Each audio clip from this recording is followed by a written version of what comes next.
High on a hill overlooking a small town stood a grand hacienda. The Morales family had just moved in.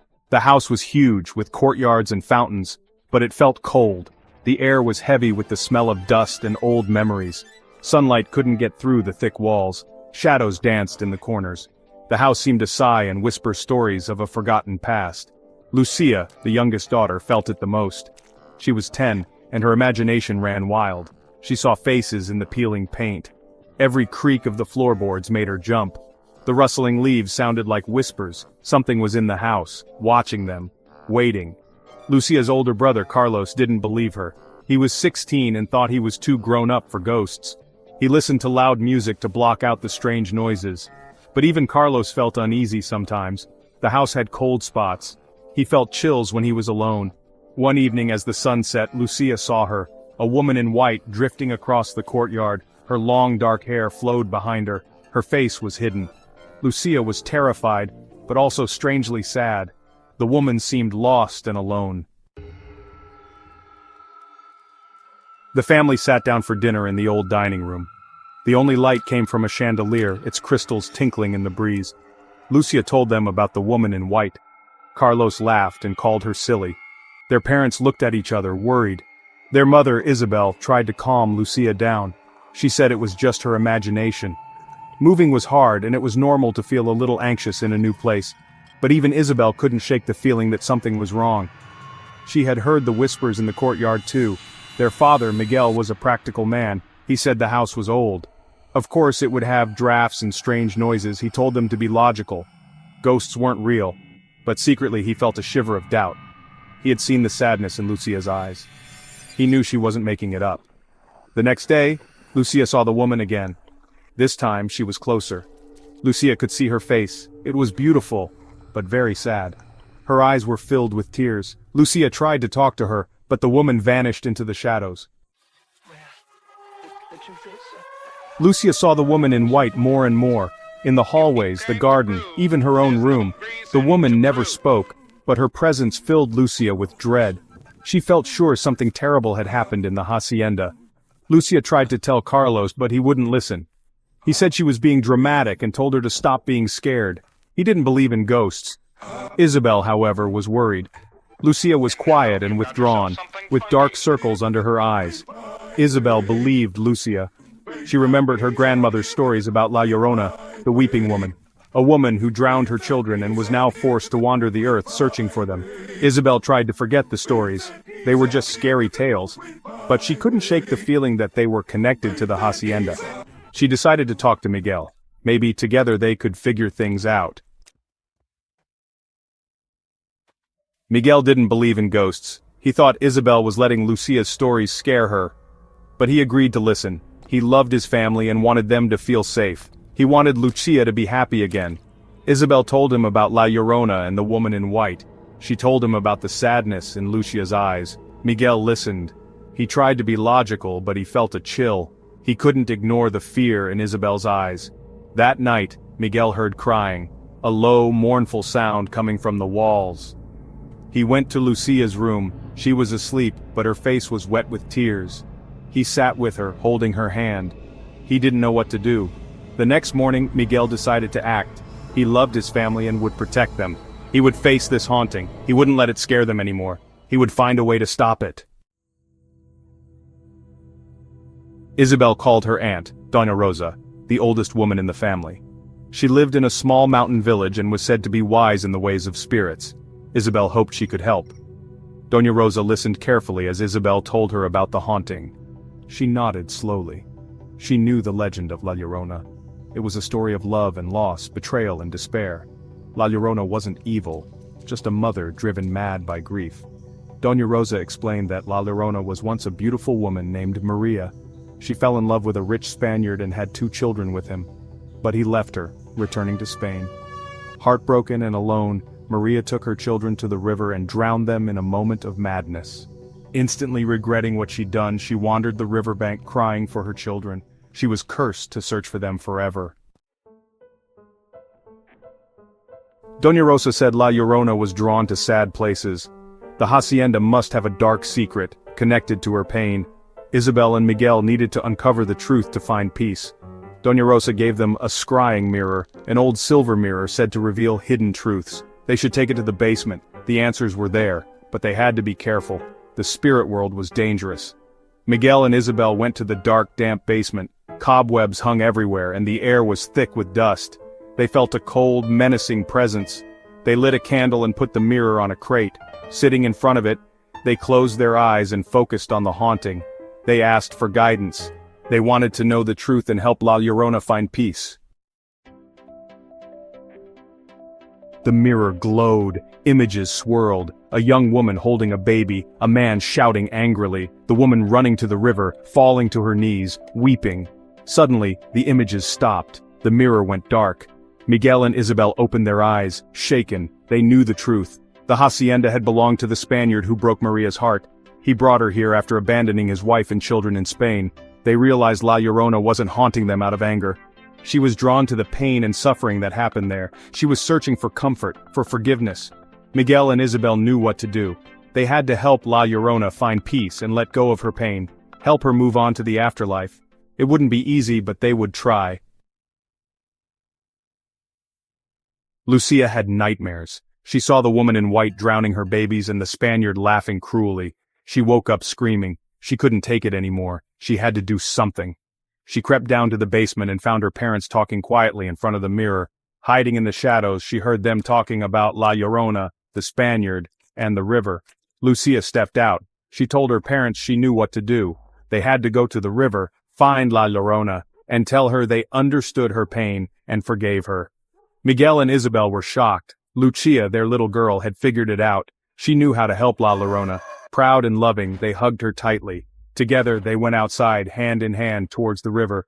The full moon cast long, spooky shadows. The wind howled like a crying woman.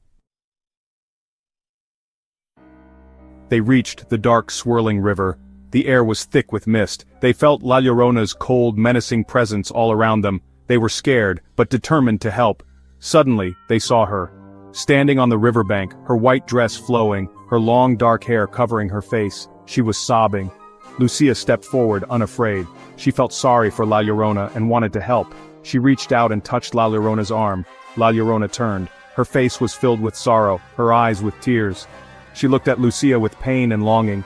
Lucía spoke softly, telling her she knew what she had done and that she forgave her. La Llorona's eyes widened. Forgiveness? Was it possible? Could she finally let go of her pain? Find peace? Lucía told La Llorona her children were waiting for her in a better place, at peace. It was time for her to join them, let go of her pain, and find peace. La Llorona looked at her hands and saw her children's faces. They were smiling, calling to her. She closed her eyes. A single tear of joy rolled down her cheek. She was free. La Llorona began to fade, shimmering in the moonlight, growing fainter and fainter until she was gone. The air was still, the river calm. The haunting was over. Lucía, Miguel, and Isabel stood by the river as the sun rose. They felt a deep peace. They knew La Llorona was finally at rest, and the hacienda was free. They returned to the hacienda. The air felt lighter, the shadows gone. The house was peaceful. They would never forget La Llorona, but they would be okay. The haunting ended, but La Llorona's memory remained, a part of the hacienda's history, a reminder of love, loss, and forgiveness. And Lucía? She carried La Llorona's story in her heart, knowing that even in the darkest times there is always hope. There is always a chance for redemption.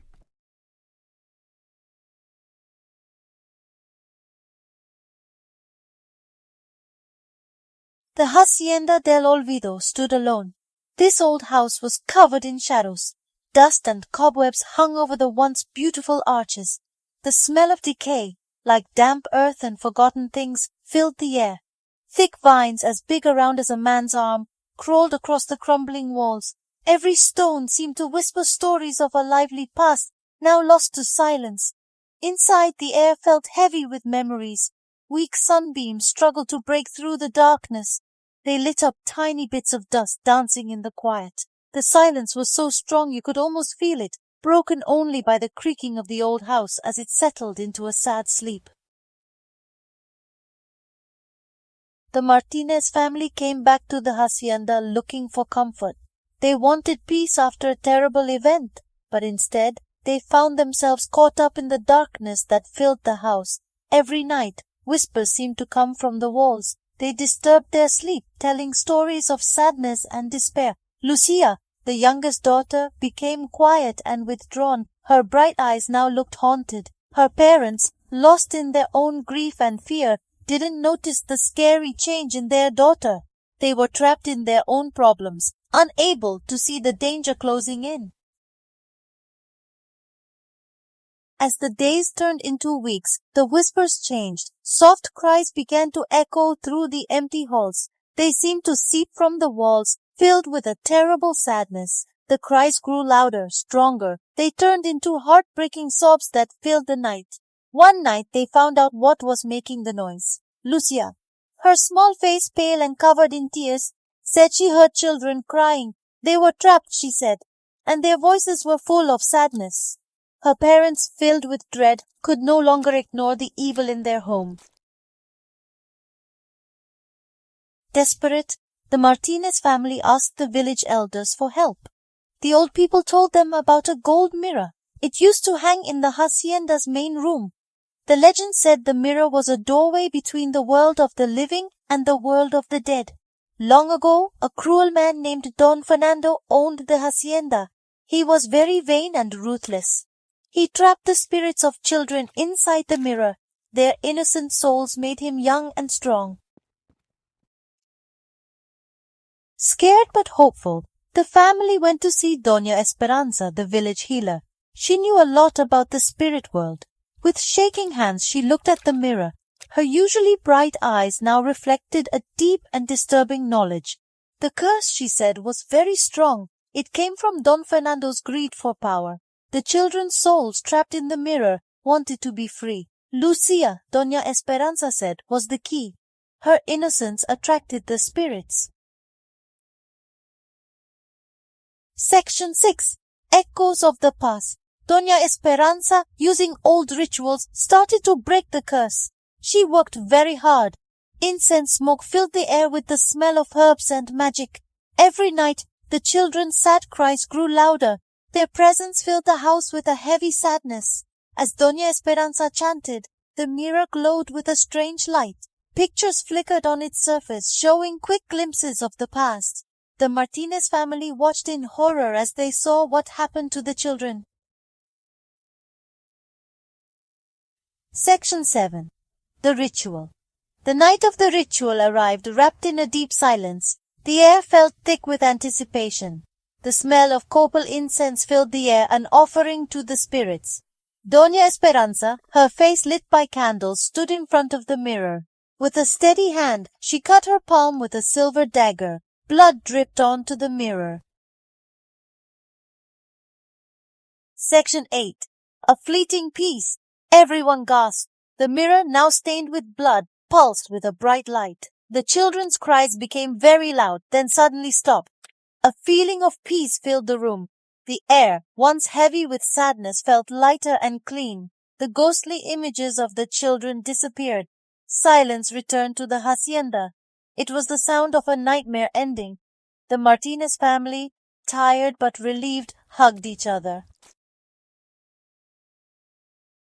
Section 9. A lingering curse. As the sun rose, a sense of peace came over the hacienda. The children were gone, finally at rest, but Doña Esperanza, her face tired, knew that some wounds never heal.